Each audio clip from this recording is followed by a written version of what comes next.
Let's go with Thomas. Thomas it is. Thomas, you're on the Atheist Experience with Jenna and Matt. How are you? I'm doing good. How are you, Matt and Jenna? Great. How are you? Not too bad.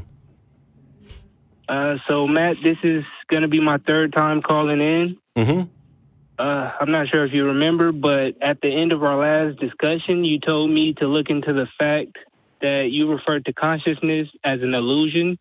And for there to be an illusion, something needs to be deceived.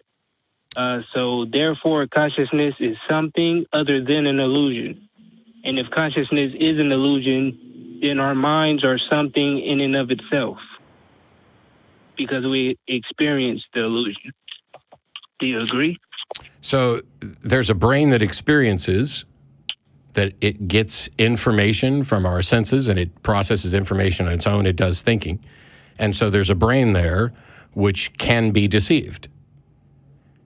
And the notion that consciousness is potentially an illusion upon the brain, because what consciousness is not particularly well defined or well understood, which is why philosophers continue to debate the subject, and why scientists are investigating things like, okay, do I make a conscious decision, or does my brain make a decision that it then rationalizes as if it were a conscious decision?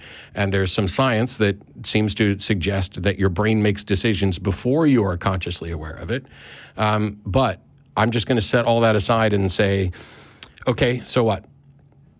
I don't know, Okay. you know, the fact that, so I would agree, and I think you would, that you and I are both conscious, correct? Yes. Whether it's an illusion or something substantive, I tend to prefer to look at consciousness as an emergent property of how a brain functions. You know, so when a brain does things, it essentially produces consciousness, or the experiences that we call consciousness. But I don't know what that has to do with theism, atheism, gods, etc. Okay, well, I'll try to get there. I would agree that consciousness is not well defined, but I don't know what your views on AI is, but I don't think AI is conscious, at least not yet. That's what some of the top scientists say. Would you agree that AI is not conscious? I have no reason to think that AI is conscious yet, but I also don't have any reason to exclude the fact that it could eventually become conscious. Okay, but for the moment, in the present, they are not conscious. Not as far as I can tell. Okay, so although consciousness may not be well defined, I would refer to consciousness as something, something in and of itself. Well, I don't know. I don't know that I could say it's something in and of itself, because it's contingent upon a brain. Like, we have no examples of consciousness absent a brain, do we? No, not necessarily. Do we have any examples of consciousness that isn't part of a physical functioning body? No, we don't, but we may not. Does God have a physical functioning body? God? No. So God's not conscious. I would say that God is consciousness. Well, then you think you have an example of consciousness absent a brain, right? Wait, if God is consciousness. Or, that's different from God is conscious. Yeah, he said God is consciousness. Yeah, I'm saying. Okay, so Yeah, he is consciousness. He is consciousness. So the experience that you and I are having, where we would both call that consciousness, you're saying that's God? That is part of God, yes. How do you know? I would draw certain logical conclusions to get there, but which ones? First, I would ask you: has consciousness naturally occurred? I have no evidence that anything that we would say exists has not occurred by any means other than natural. So as far as we can tell, whatever consciousness is, it's natural. Okay, so just to clarify, when I refer to myself as I am referring to my consciousness, and when I say you, I'm referring to your consciousness. And the same goes for a dog or a mouse. You're not And talking. when something, So when you yeah, say when you, you're something not talking about me and my body and my consciousness and everything about me. You're just, when you say you, you're talking just to someone's consciousness? yes, I believe that that is what I is or you is. So when I'm Your asleep, consciousness. does that mean I stopped existing? I had a feeling you might say that, Matt, but Cool. no, it does not mean you have. It does not mean you have stopped existing, but it does mean you are not conscious at that moment, unless you are perhaps dreaming or something. Well, that would also potentially be subconscious, although there may be, but in any case, there are moments where I'm not conscious, even though I'm still a potential thinking agent. And so what Jenna was asking about, are you only referring to someone's consciousness as the I and you? Well, clearly there's a problem there, because there are things about me that either aren't directly a part of my consciousness or may be present in the absence of my conscious awareness. Like what could be present My outside pinky. of your consciousness? My pinky. Well, that's part of your body. Correct. Which is not part of my consciousness. Okay, so it's part of my body. Let's just take my whole body. Okay, so when someone dies, their consciousness is no longer with that body. So they're not there anymore. Their body is there, but they are not there. Or would you say that they are still there? So do you mean even though they're consciousness dead? or do you mean soul? I'm referring to consciousness. Okay. And is that different? So I have not taken the time to define a soul. I guess some people may call it a soul, but I'm referring to it as consciousness. Okay, so I just went to my grandmother's funeral a couple weeks ago. Clearly, she's no longer conscious. And yet everything else about her body is still there. And so the question becomes, is she there? Now, I understand the natural feeling. This is how we got to the idea of a soul in the first place, is I'm standing here talking to Jenna, I drop dead, and all of a sudden I'm not able to move or function. And the only reasonable conclusion or the inference that Jenna can make is there's something about me that used to be here and is not here anymore. That's kind of what you seem to be talking about with God. However, the question I have is, the consciousness is no longer there. My grandmother's dead. She's not conscious. There's no consciousness there. I also recognize that the rest of the person is still there. I realize that consciousness is the part that we care about. It's one of the big reasons we make this distinction between the living and the dead. But I have no evidence that her consciousness went somewhere. What I have evidence for is that her brain stopped functioning and producing the thing that we call consciousness. That's it. So even if we were in complete agreement that the consciousness is the self, and I think there's a context in which I'm kind of okay with that.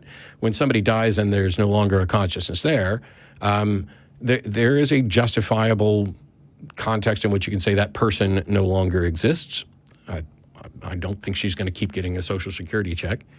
But we have no reason to think that the consciousness goes anywhere, in the notion that what Jenna was pointing to about the distinction between a consciousness and a soul. Do you think the consciousness goes somewhere, and why would you think that?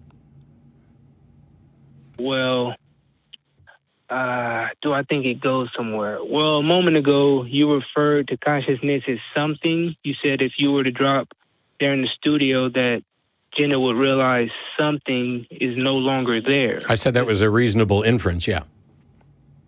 Okay, but it's not necessarily a thing that packed up and left. So, in the same way that when I'm laying here dead, I'm no longer breathing either, but my breath didn't pack up and go somewhere. so how do you know when you look yes, actually it did. So how do you know when you look at a person and you look at a computer, and then a person dies and the computer turns off? How do you know that there is some part of the person that is missing versus it turned off? Or the computer is missing a part now that it's off, or it's just off? Like, how do you know that there's something that left the person but not something left the computer? Well, a computer, you can fix it. comparing the computer to a human is kind of complicated, but you can fix a computer. You can see what has malfunctioned. You can replace parts. You can do that with humans. Yeah, but that won't bring the human back to life. I mean, if you break your arm, you can fix it. If you get a concussion, you can get better. You can hurt yourself. Get an artificial heart. You can get repair to hearts. You can have all kinds of things. Get blood donated. Yeah, but I was referring to death, and after death, there's no way to repair a human. Well, currently. Yes, currently. I mean, what we used to call, first of all, death is actually probably best viewed as a process. And, perhaps you're not dead until you're either warm and dead or cold and dead, depending on the circumstances that led to you no longer being considered alive. But we revive people on operating tables all the time that would otherwise just die. If you left them alone, they would die. But if you apply an electric shock and mouth-to-mouth resuscitation and stuff, you can manually manipulate a body so that it remains alive. Now, I don't know what's down the future in the sci-fi realm with the transhumanists. Maybe if you freeze a body in the right way in 100 years, you can thaw it out and make it work again. I don't know. But at the end of the day, we're talking about her example with the computer is essentially, if the computer breaks and you have no way of knowing how to fix it, it's off. In the same way that if a body breaks and you have no way of knowing how to fix it, it's now off. And I don't see... There is a difference. Okay, what is it? Well, there is a difference. It's an analogy, but I mean, what's... You can find someone that knows how to fix the computer because humans made the computer. We actually we put the codes and the programs into the computer. You don't get to any code if it doesn't power on. Okay, so on to that point, we can get people that can replace the parts of whatever's broken. Sure, and run diagnostics. Can you do that? And fix it. Can you do that? I cannot. I'm not a computer technician. So you can't do that. So now let's say you're the only human left on the planet, and your computer dies. Now there's I would know that my knowledge is limited, but there is a way for me to gain knowledge and be able to fix it for myself. Possibly. I would know that's possible. Possible, but I know that's possible. No, it's not necessarily possible if you're the only person left. It may be that you could never perhaps learn that information. Yeah, it's possible. Okay. But at the end of the day, none of that matters. Here's the thing.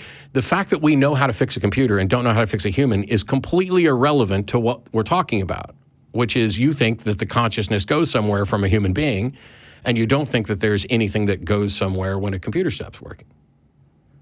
Because a computer is not conscious. So why do you think that there is something leaving the person, but there is not something leaving the computer? That's a little bit more specifically what I'm asking. Okay. Well, let me respond. There could be nothing to leave the computer because the computer is not conscious. That's just an assertion. Consciousness. We've already stop. We've already agreed that consciousness is ill-defined and not particularly understood.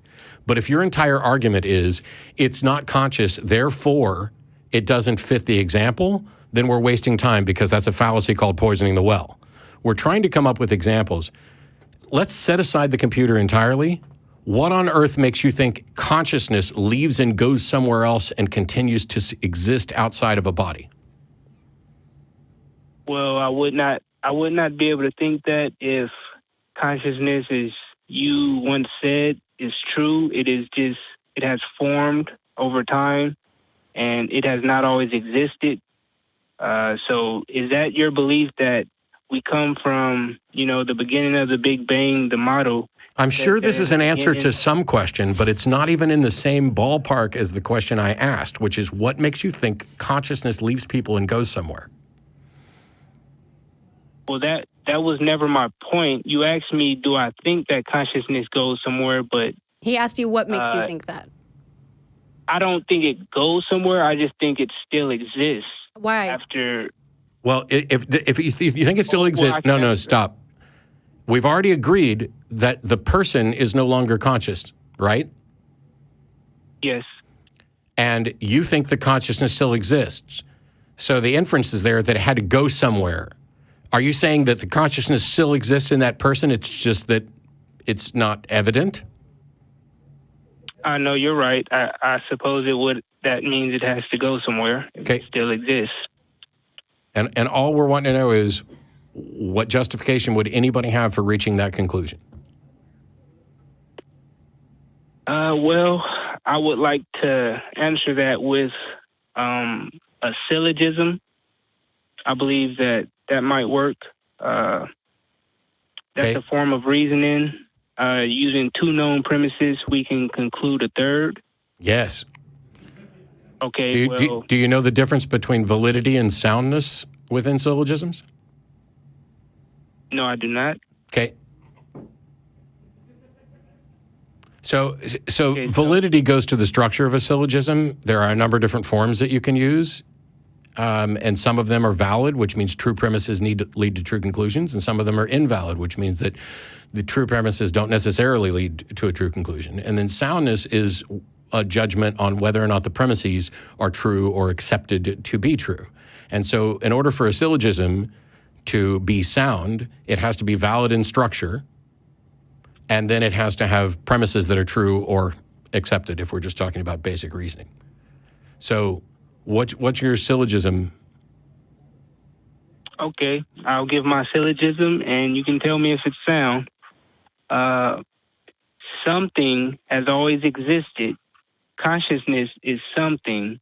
Therefore, consciousness has always existed. It's not only not sound, it's not valid. You have a structure there where your premises, your major and minor terms, are not structured in a way that is actually valid. Because something has always existed, Matt is something, therefore Matt has always existed. See the problem? When I refer to Matt, I refer to his consciousness. Okay. Fill in the blank with Okay, anything. all right, fine. Something has always existed. This cell phone exists, therefore this cell phone has always existed. Now, do you see the problem? Yes, but that cell phone is not intrinsic. It does not naturally occur. Yeah, nothing about your syllogism included anything about intrinsic or naturally occurring. Now, instead of recognizing that you've shown up with a syllogism that is invalid and unsound, you're just backpedaling to try to make excuses, and that would be an ad hoc or a post hoc fallacy. Well, a moment ago, I asked you, did consciousness naturally occur? And I said, therefore, that means consciousness is intrinsic. Okay, I agree that as far as I can tell, consciousness is naturally occurring, which means by definition, consciousness has not always existed. It occurred. See, if you take your syllogism, you're basically starting with, I'm having trouble even putting it back together. Something. Your first premise is something has existed forever. Okay, right? Yeah, yes. I don't necessarily know that first premise is sound at all. I have no evidence that something has in fact existed forever. And so the first premise, hang on, the first premise is already questionable.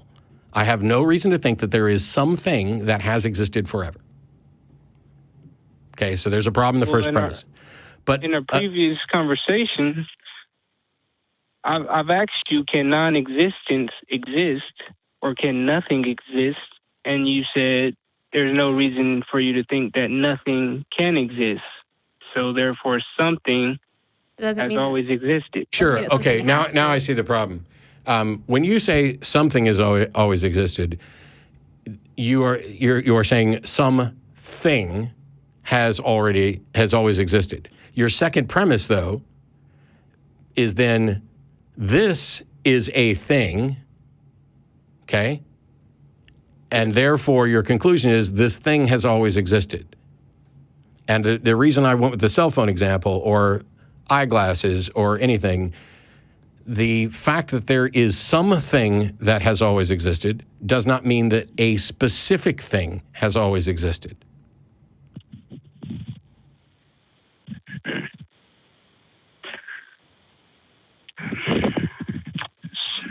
So, okay.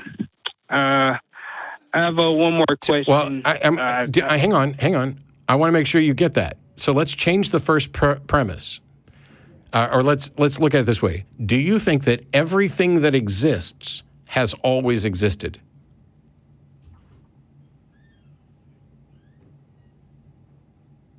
In the terms of energy, yes, but not Okay. what specific things have turned out, like trees and things like that.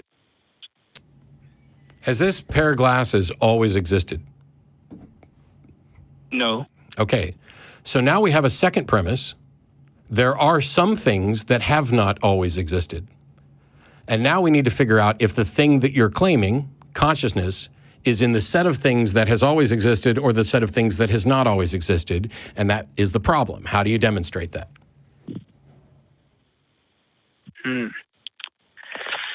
Cannot demonstrate that.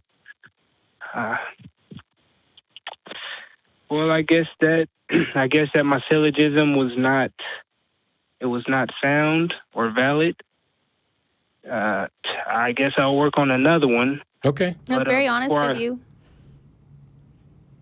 Yeah, before I go, I just wanted to ask you, Matt, just to be clear, you say consciousness did not exist at the beginning of the Big Bang. I have no idea whether consciousness existed then or not.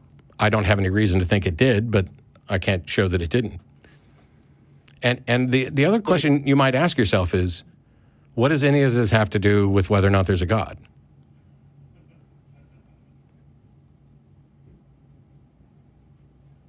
Well, if it was true, if I could ever logically conclude that consciousness has always existed, then I would assume that whatever that was is probably a God. Okay, that's another fallacy, because even if we could demonstrate consciousness has always existed, the next question in that chain would be, what is it that serves as a foundation for consciousness always existing? And you're going to reach the conclusion that that's a God, and I'm then going to ask you, how did you reach that conclusion? Because as far as I can tell, that would, at a minimum, just be like an argument from personal incredulity. I can't think of any other explanation for consciousness, therefore God is the best explanation. But you don't get to use God as an explanation until you demonstrate that a God is possible, plausible, and a potential explanation. I mean, I'm not trying to beat you up here, Thomas, because if this was easy, we wouldn't have been doing a show. There'd be no debate or question about whether or not a God exists. There are people that are have been working on this far longer and with far more understanding of logic and reason and evidence than you and I will ever have. And we still don't have any sort of logically sound argument supported by evidence that would lead one to rationally conclude that a God exists. If we did, we wouldn't be doing the show. Yeah, guess you're right. It's frustrating as hell. And it's not just frustrating for you and other people who are on your side of this. It's frustrating for us as well, because imagine waking up every day in a world where the overwhelming majority of people believe something you don't and, I don't know, act and vote based on those beliefs and things like that, and that determines how they're going to treat each other and how they're going to treat other people and what rights people are going to get. And all you're doing is sitting here going, hang on a minute, I'm not convinced that you have a good reason for that. Can you explain it to me? And all you ever get are fallacious arguments and a vacuum devoid of evidence for the proposition. That's a bizarre world to live in. Well, Matt, you have a great show. You're an intelligent man, and I always enjoy talking with you. Thank you, Thomas. I enjoy when you call. Yeah, thank you for having me on the show again. I appreciate it. Sure. You can thank Jenna because she picked you. Pick another one.